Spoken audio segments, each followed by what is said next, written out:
In the dim glow of Epsilon Eridani's twin suns, the colony world of New Haven sprawled like a forgotten dream across the arid plains. Towering spires of recycled metal pierced the hazy sky, remnants of humanity's desperate expansion into the stars after Earth's collapse. Here, on this fringe planet, species from across the galaxy mingled in uneasy harmony. Humans with their resilient spirit, the insectoid Crixery with their hive-minded efficiency, and the hulking Vorith, whose brute strength made them ideal for the minds that burrowed deep into the planet's core. Elias Thorne was one of the few humans who had carved out a life here, far from the core worlds where corporate overlords dictated every breath.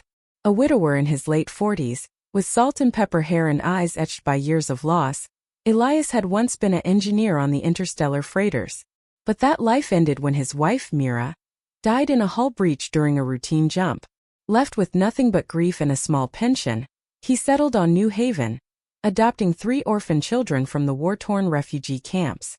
They weren't his by blood but by choice, a human girl named Lena, sharp-witted and 12, a Crixery larva named Zik, who clicked and chittered with curiosity, and a young Vorith boy called Gron, whose massive frame belied his gentle 8-year-old soul.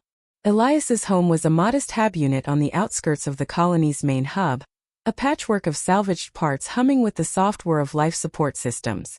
He worked odd jobs repairing grav lifts, tuning plasma cutters, to keep food on the table. But the orphans were his world. Lena helped with the hydroponics garden, coaxing greens from nutrient pots. Zik, still in his pupil stage, assisted in calculations for Elias's side projects, his multiple appendages dancing over holographic interfaces. Gron, with his immense strength, hauled supplies and protected the family from the occasional sandstorm bandits. Life wasn't easy, but it was theirs. Until the notice came. It arrived via drone. A sleek black orb that hovered outside their door one dusty afternoon. Elias scanned the hollow message with a frown. Mandatory assessment for unclaimed dependents, it read, stamped with the insignia of the Galactic Resource Consortium GRC, the megacorp that controlled New Haven's mining operations. The message demanded that all orphans without biological ties be evaluated for reallocation to workforce programs. Elias's heart sank. He knew what that meant. The GRC had been quietly buying up vulnerable children, shipping them off to labor in the void mines or worse, to experimental labs on the inner worlds. "Dad, what's wrong?" Lena asked, peeking over his shoulder. Her freckled face, framed by unruly brown curls, twisted in concern. Elias forced a smile. "Just bureaucracy, kiddo. Nothing we can't handle." But inside panic brewed. He had adoption papers, forged in the chaos of the refugee influx, but they wouldn't hold up under scrutiny. The GRC's auditors were notorious for bending rules to meet quotas. Whispers in the colony bars spoke of families torn apart, children sold like commodities to the highest bidder. Often alien syndicates looking for cheap labor or genetic material. That night, as the twin suns dipped below the horizon, casting long shadows across the hab unit, Elias gathered the children. Zik perched on the table, his chitinous body glistening under the LED lights. Gron sat cross-legged on the floor, his gray skin rippling with unease. "Listen," Elias said, his voice steady despite the storm in his chest. "Some folks might come asking questions. We stick together no matter what." Gron nodded solemnly. "I protect family," he rumbled, his voice like grinding stones. Zik clicked affirmatively. "Probability of interference high," suggested countermeasure. "Data encryption on personal logs." Lena hugged her knees. "Are they going to take us away?" Elias knelt before her. "Not while I'm breathing, Lena. I promise." But promises were fragile in a galaxy ruled by profit. The next day, the auditors arrived.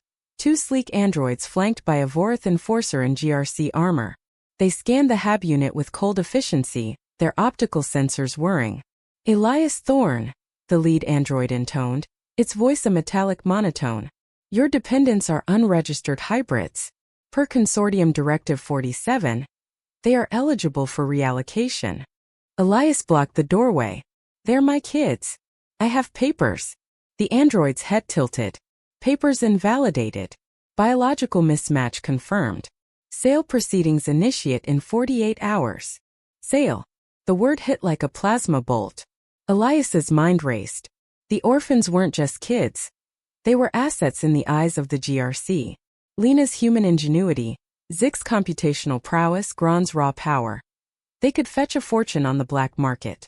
As the auditors departed, leaving a holographic auction notice flickering in the air, Elias felt the weight of the galaxy pressing down. He couldn't fight the GRC head-on.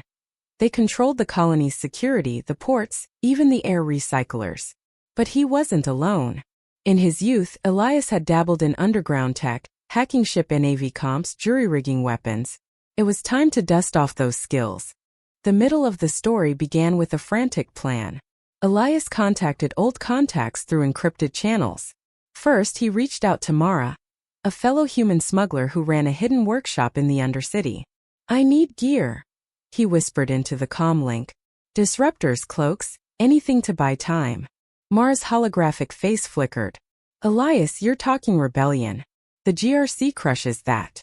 "Not rebellion. Rescue." She sighed. "Fine. But you owe me." By nightfall, Elias had a crate of black market tech. A neural jammer to scramble android sensors, EMP grenades, and a stealth shuttle blueprint. But he needed more allies. He turned to the orphans themselves.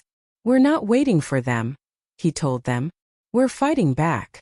Lena's eyes lit up. "Like in the stories? The heroes who outsmart the Empire." "Exactly," Elias said, though doubt gnawed at him. They started small.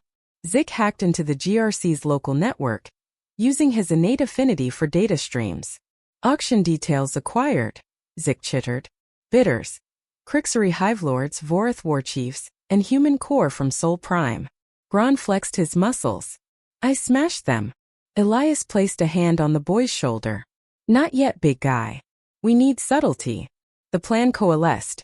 Infiltrate the auction site, a fortified warehouse in the colony's industrial zone, disrupt the proceedings and escape off-world. But complications arose. As they prepared, a sandstorm hit, blanketing New Haven in swirling red dust. It delayed the auditors but also grounded shuttles, buying them precious hours. In the storm's cover, Elias led the children to Mara's workshop. The Undercity was a labyrinth of tunnels, lit by bioluminescent fungi imported from alien worlds. Mara greeted them with a wry smile, her cybernetic arm whirring as she handed over weapons. "This jammer will fry their bits mid-transaction. But get in and out fast. The enforcers are no joke." As they geared up, Lena discovered a hidden file in Zik's hack. The GRC wasn't just selling orphans. They were experimenting on them, splicing genes to create hybrid workers resistant to void radiation.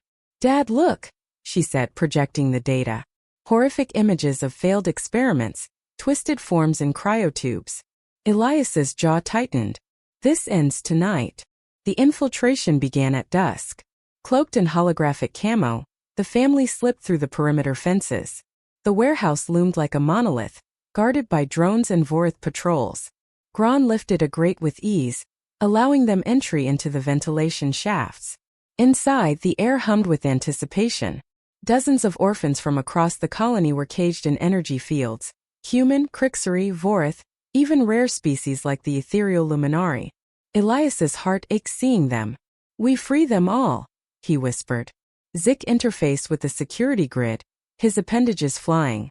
Alarms disabled. Bidding commences in 5 minutes. They descended into the main hall, where holographic podiums displayed the lots. Bidders appeared as avatars, faceless core in suits, chittering Crixery queens, growling Vorith lords. The lead auctioneer, a slimy Tentari with writhing appendages, banged a gavel. "Lot 1. Human female age 12. Bidding starts at 50,000 credits." Lena gasped. It was a girl from her school. "Now," Elias hissed. Gron charged first, his massive form shattering an energy cage. Chaos erupted. Elias activated the neural jammer, sending android guards into spasms. Zik unleashed a virus, scrambling bit interfaces. Avatars flickered and died. Lena darted between cages, overriding locks with a portable hacker tool. But the enforcers reacted swiftly. A Vorith guard tackled Gron, their strengths clashing in a thunderous brawl. Elias fired a disruptor, stunning another. "Kids, to the shuttle bay." Alarms blared despite Zik's efforts. Backup systems kicked in. Tentari security swarmed, their tentacles lashing with stun whips. Elias took a hit, pain searing his side, but he pushed on, shielding Lena as she freed the last orphans. In the bay, Mara waited in a stolen shuttle, engines hot. Hurry! As they boarded, a GRC executive emerged, a human in pristine armor, flanked by elite drones. Thorn, you think you can defy the consortium? Elias turned, disruptor raised. These are children, not property. The exec sneered. In this galaxy, everything's for sale. A fierce firefight ensued. Gron hurled a drone like a toy. Zik jammed comms to prevent reinforcements, and Lena piloted a turret, blasting pursuers. Elias dueled the exec, dodging laser fire, until he landed a precise shot, disabling the armor. They blasted off, the shuttle rocketing through the atmosphere. But escape wasn't clean. The GRC launched interceptors. In the void, Elias navigated asteroid fields, using his old freighter skills. Hold on. Zik calculated evasion patterns. 80% survival chance. Better than zero, Elias grunted. They shook the pursuers in a nebula cloud. Hyperspace jump coordinates locked for a neutral world, Arcadia Prime, a haven for refugees. As stars streaked by, Elias looked at his family. Bruised but alive, the orphans, now including a dozen more, huddled together. Lena smiled weakly. We did it, Dad. He nodded, tears in his eyes. Yeah, we did. But the fight wasn't over. On Arcadia, Elias rallied the freed children, forming a network of resistance. Word spread across the fringe worlds. A single father had stood against the GRC.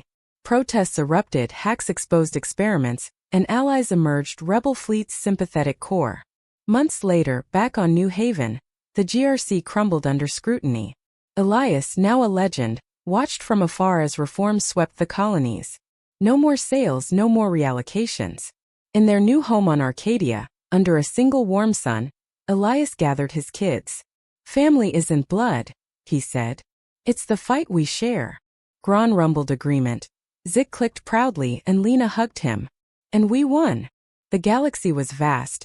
Dangers lingered, but for now they were free.